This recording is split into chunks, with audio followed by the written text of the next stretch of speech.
चला मुलांनो, आज शिकूया अक्षर त. त त त. त त तवा. त त तवा. तवा स्वयंपाकघरात वापरतात.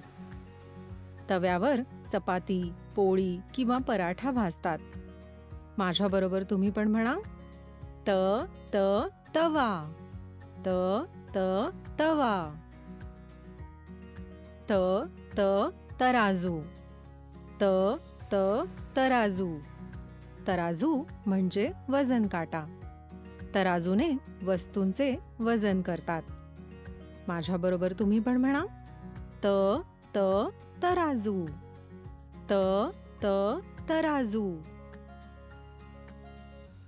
त त तबला. त त तबला. तबला हे एक वाद्य आहे. तबला वाजवणाऱ्यांना तबलजी असे म्हणतात. त त तबला. त त तबला. त त तलवार. त त तलवार. तलवार हे एक शस्त्र आहे. पूर्वी तलवारीने लढाई लढली जात असे. ते पहा, मुलगी तलवार चालवते आहे. त त तलवार. त त तलवार. आमच्या सोबत शिकल्याबद्दल धन्यवाद. त त त.